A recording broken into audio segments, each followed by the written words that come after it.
A man inserted his hand inside her and pulled out whatever he could find. An incident permanently carved in the history of India. Not as a moment of pride, but as a night that exposed the brutality women continue to face. A crime so barbaric that an entire nation demanded the harshest punishment for those responsible. Today, I walk you through yet another case of crime against women. This is the Deathlore, bringing you the spine-chilling story of the Nirbhaya gang rape and murder.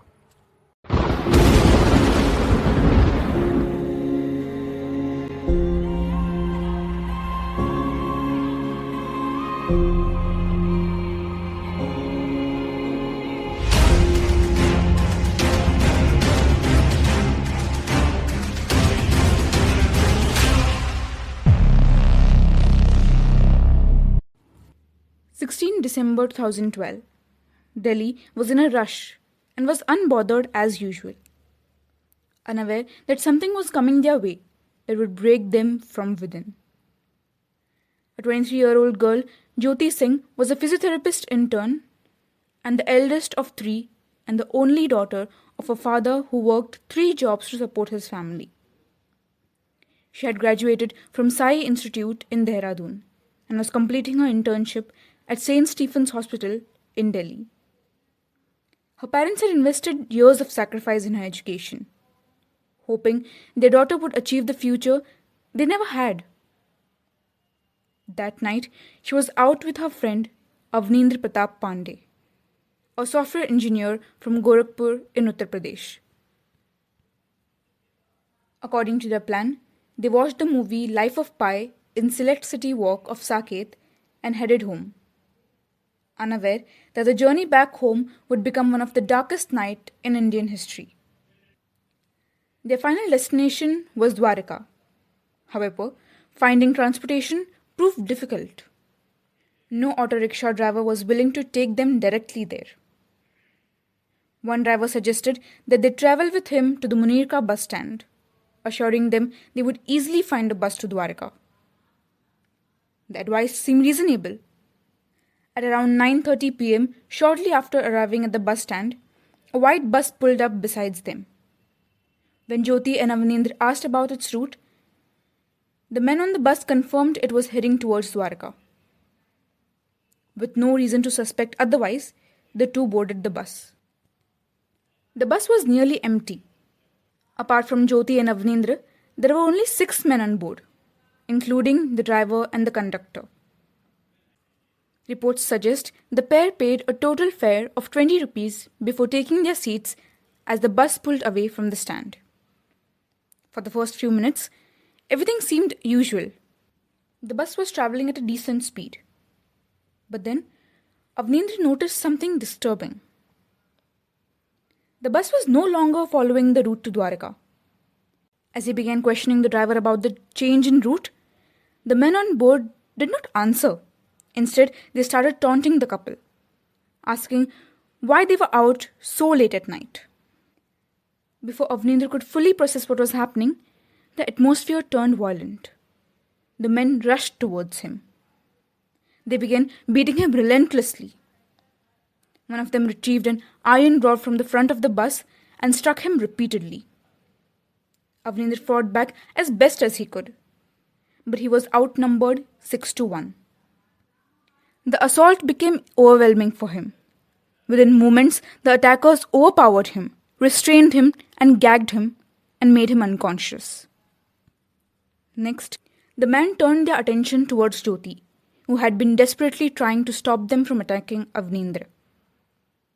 They dragged her to the rear of the bus and began assaulting her. She was beaten with the same iron rod that had been used against her friend before all 6 men, including the driver and the conductor, took turns gang raping her. Even in the middle of the attack, Jyoti fought back. She resisted her attackers and managed to bite 3 of the 6 men, leaving behind bite marks that would later become crucial forensic evidence linking them to the crime. But the brutality did not stop here. One of the attackers used the iron rod to inflict devastating internal injuries to Jyoti. The assault caused severe damage to her abdomen, uterus, and intestines. According to initial police reports and several media accounts, one of the juvenile assailant allegedly inserted his hand inside Jyoti, causing catastrophic injuries to her internal organs and genital tract. The injuries were so extensive that the portion of her intestine were pulled out of her body during the assault. The level of violence inflicted on Jyoti shocked even experienced medical professionals. By the time the attack ended, Jyoti had suffered life-threatening injuries and was left fighting for her survival. To further worsen the condition of the duo, the assailants robbed them of their belongings before throwing them onto the roadside near the NH8 Mahipalpur flyover in South Delhi, barely covered and critically injured. As the attackers drove away, Jyoti and Avnindra were left lying on the cold roads, fighting for their lives. Numerous vehicles passed by, but the victims remained unnoticed until a passerby finally spotted them and alerted the police. According to Avnindra's account, valuable time was lost before they could be taken to the hospital. He later alleged that there was confusion among responding officers regarding jurisdiction and that they had waited for an ambulance that never arrived. Avnindra also recalled helping Jyoti into the PCR van himself after it became clear that no ambulance was coming. Eventually, both victims were transported to Safdarjung Hospital. Upon arrival, Avnindra was taken to the casualty ward for treatment of his injuries, while Jyoti was rushed to the gynecology and trauma unit. It was there that the doctors began to understand the full extent of the injuries she had suffered. When doctors at Safdarjung Hospital examined Jyoti, they were confronted with injuries of an utmost unimaginable severity. She had suffered extensive internal trauma as a result of the assault and had lost a massive amount of blood. Medical teams immediately recognized that her condition was critical and that every passing minute could mean the difference between life and death. According to medical reports, a significant portion of her intestines had been severely damaged, and several internal organs had sustained catastrophic injuries. Despite being in excruciating pain and fighting for survival, Jyoti remained conscious and was able to provide investigators with crucial details about her attackers. As doctors battled to save her life, news of the horrific crime slowly began to spread beyond the walls of the hospital, setting the stage for what would soon become a nationwide outcry. As doctors fought to save Jyoti's life, on the night of 16 December 2012, the Delhi police began one of the most high-profile investigations in the country's history. An FIR was registered against the unidentified assailants, and a special investigation team was formed under the supervision of the then DCP South Delhi, Chaya Sharma. Consisting of around 40 personnels, the team was tasked with identifying and tracking down the attackers as quickly as possible. The crime started at the Munirka bus stand, and so the case was registered at the Vasant Vihar police station, from where the special team was operating under DCP South. The investigation began with very little to work with. The victims had been attacked inside a moving bus, making it difficult for investigators to immediately identify the crime scene or the perpetrators. However, despite the brutality of the assault, the attackers had made several mistakes. Using the statements provided by Jyoti and Avnindra, investigators began reconstructing the route taken by the bus on the night of the crime. Police team reviewed the footage from traffic cameras and toll checkpoints across the city, attempting to trace the vehicle's movements. One detail soon stood out. The investigators discovered that the bus had travelled along the same stretch of road multiple times during the night. According to reports, the vehicle crossed the same route twice while the assault was taking place inside. A fact that later helped investigators narrow down the search and establish the movements of the attackers. As investigators pieced together the night's events, they discovered that Jyoti and her friend was not the first victim of the group that evening. Earlier that night, a man named Ram Adhar had reportedly been lured to the same bus under the pretext of being given a ride.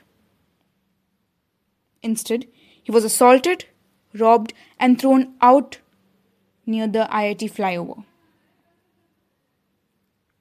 At first, the incident appeared unrelated. In reality, it would become one of the most important breaks in the entire investigation. The revelation about Ram Adhar's robbery raised troubling questions in the years that followed. Critics argued that had the incident been acted upon more quickly, the bus and its occupants might have come to the attention of the authorities before Jyoti and Avnindra boarded it later that night.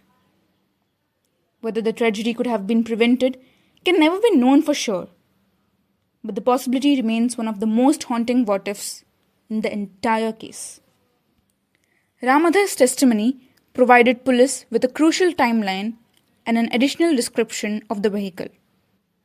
The bus itself quickly became one of the most important pieces of evidence in the case. Witness accounts and CCTV footage revealed several distinctive features. It was a white chartered bus fitted with yellow curtains and red sheets, tinted windows, and the word Yadav was also displayed on the vehicle, indicating its association with Yadav Travels. These details proved invaluable. By combining witness statements, Ram Adhar's testimony, CCTV footage, vehicle records, investigators were able to narrow down their search, identify the bus, and trace it back to the owner and driver, Ram Singh. What initially appeared to be a separate robbery had ultimately provided investigators with one of the crucial leads that helped unravel the entire case. Armed with this information, police launched an intensive citywide manhunt. Officers visited bus depots, transport operators, parking lots, garages across Delhi, comparing vehicle records and examining buses that matched the description provided by the victims. The description of the bus proved to be the breakthrough investigators desperately needed. After reviewing CCTV footage and following multiple leads, the police were able to trace the vehicle back to its owner, Dinesh Yadav. During questioning, investigators learned that the bus was being driven by a man named Ram Singh, who lived in Guru Ravidas camp in R.K. Puram. Police teams immediately moved into the area. What they found was the very bus they had been searching for. Parked inside the camp was the white chartered bus that had carried Jyoti and Avnindra on the night of 16 December. For investigators, it was a crucial breakthrough. The vehicle was seized and sent for forensic examination by the CFSL. The bus was parked at the Tyagraj Stadium's parking lot for the forensic examination.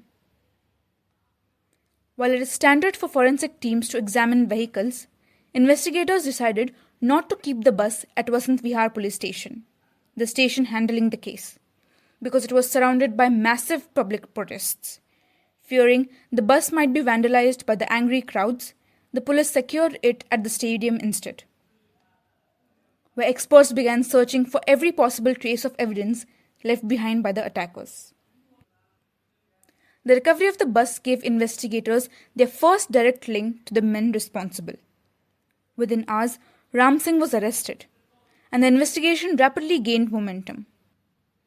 Using information gathered from the vehicle, witness statements, and subsequent interrogations, police launched a series of raids that led to the arrest of the remaining accused over the next few days.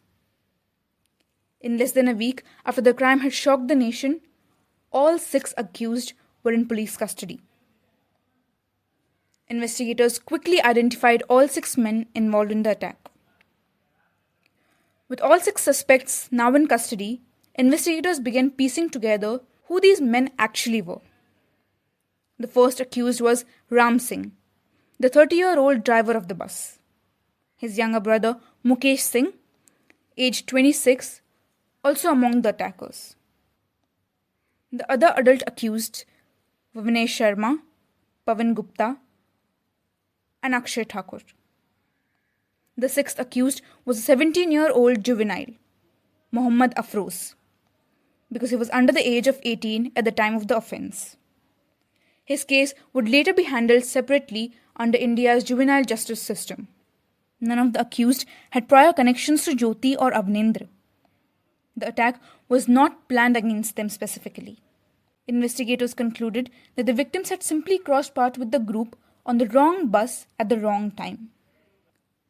While investigators were working to identify and arrest those responsible, Avnendra was treated in the casualty ward for multiple fractures and other injuries. Although serious, were not considered life-threatening.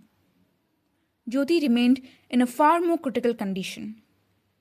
Doctors at Safdarjung Hospital performed multiple surgeries in an attempt to save her life. Following her fifth surgery, she was reported to be on life support and stable, but her condition remained critical. On 26 December 2012, 10 days after the attack, the Prime Minister Manmohan Singh approved her transfer to Mount Elizabeth Hospital in Singapore for advanced medical treatment. The following date, on 27 December, Jyoti was flown to Singapore in a specially equipped air ambulance during a 6-hour journey. During her treatment in Singapore, she suffered a cardiac arrest. Although doctors were able to revive and stabilize her, she lost consciousness and never regained it. According to the CEO of Singapore Hospital, at 11 a.m. Indian Standard Time on December 28, 2012, Nirbhaya's condition at Mount Elizabeth Hospital was extremely critical. Despite multiple surgeries and extensive treatment in both India and Singapore, Jyoti's condition continued to worsen. She suffered severe organ failure and remained on the life support as doctors fought to save her life. At approximately 12:15 a.m. Indian Standard Time on 29 December 2012, Jyoti succumbed to her injuries and passed away. 13 days after the brutal attack that had shocked an entire nation. The decision to transfer Jyoti to Mount Elizabeth Hospital in Singapore soon became a subject of intense debate. Given the severity of her injuries and her fragile condition, many questioned whether she was fit enough to endure a 6-hour air ambulance journey. Several medical professionals involved in or familiar with the case criticized the decision, arguing that moving such a critically ill patient carried significant risks. Some even suggested that the transfer appeared to be influenced by political considerations rather than purely medical ones. Though government officials maintained that the move was made in an effort to provide the best possible treatment available.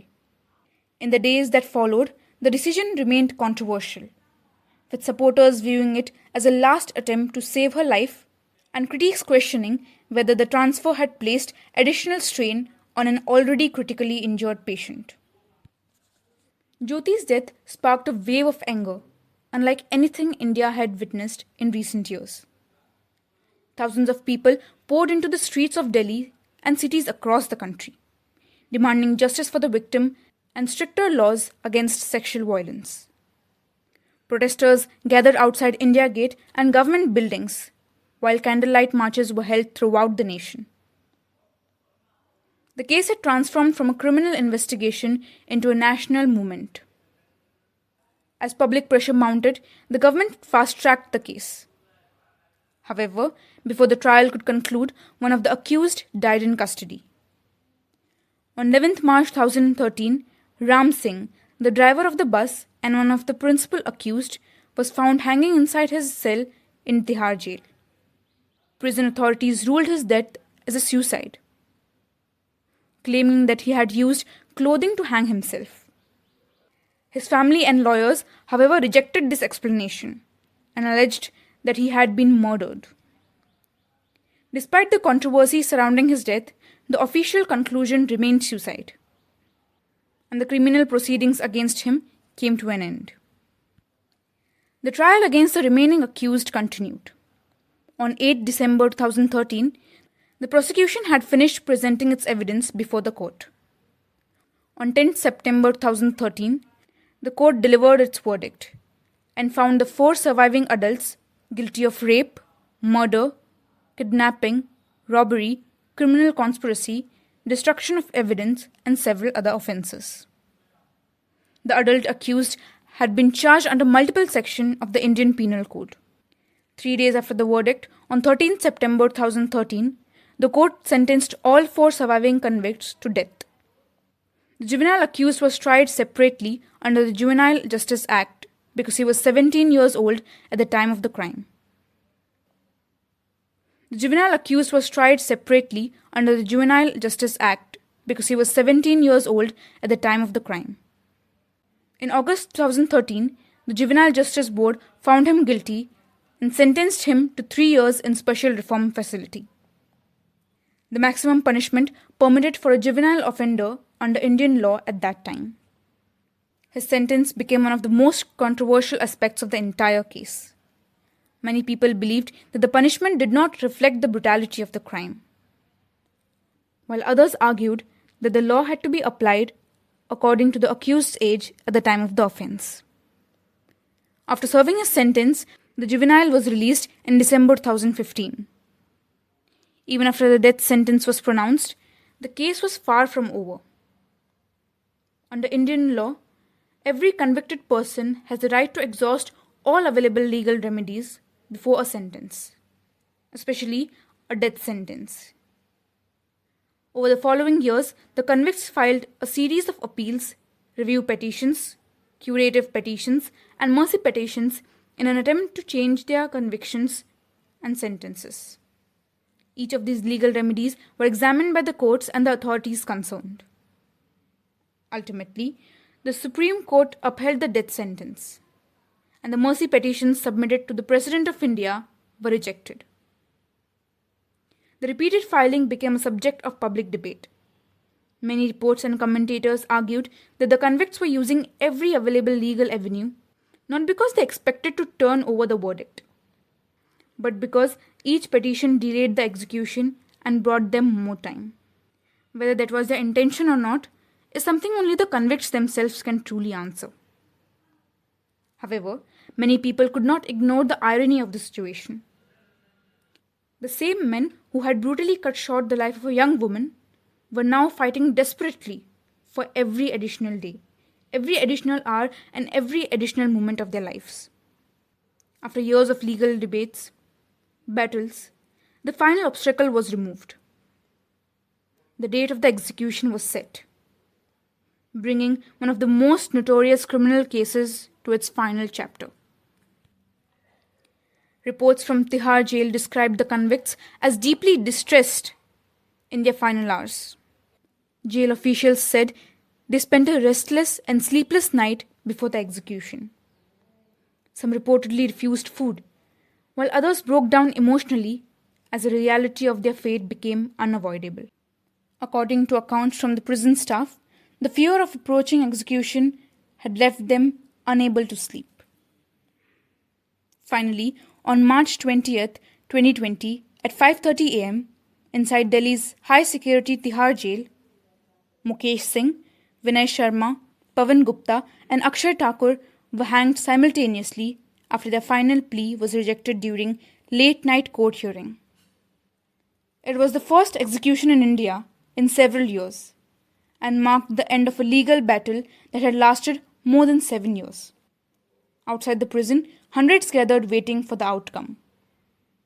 Across the country, many people expressed relief that the case had finally reached its conclusion. Nirbhaya's parents said that justice had finally been delivered to their daughter. For many Indians, the execution symbolized the end of one of the most painful and emotionally charged criminal cases in the nation's history. But Nirbhaya's legacy extended far beyond the execution of her attackers. The public outrage that followed the 2012 crime forced India to confront the issues of violence against women on an unprecedented scale. In response, the government established the Justice Verma Committee, whose recommendations led to sweeping legal reforms. The Criminal Law Amendment Act 2013, often referred to as the Nirbhaya Act, introduced major changes to Indian law. It expanded the legal definition of sexual offences, creating new offences such as stalking, acid attacks, sexual harassment, increased punishments for many sexual crimes, strengthened investigation procedures, and allowed the death penalty in certain cases involving extreme sexual violence. Fast-track courts were also established in many areas to speed up the trials involving sexual offences. Perhaps the most disturbing aspect of the case was not only the brutality of the crime, but the mindset revealed afterwards. In interviews and public statements, some of the convicted men and those associated with their defense offered explanations that ranged from victim blaming to attempts at justifying the attack. Poverty, frustration, the victim's presence outside at night, and her resistance during the assault were all cited as reasons or provocations. None of these explanations altered the fact of what happened that night. Instead, they exposed attitudes that many Indians found deeply troubling. For many observers, the case was never only about 6 individuals on a bus. It was about the beliefs and prejudice that allowed violence against women to be excused, minimalized, or blamed on the victims themselves. I remember K.R. Ramesh Kumar, a former union minister in Karnataka, saying, "When rape is inevitable, lie down and enjoy it." Only if I could question people with such a mindset, I would really ask them, how amazing would you feel while being raped? Being touched without your consent? How much would you enjoy some random person ripping off your clothes?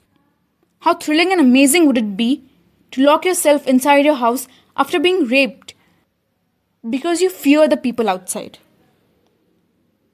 How your enjoyment would be at its peak when someone suddenly grabs you.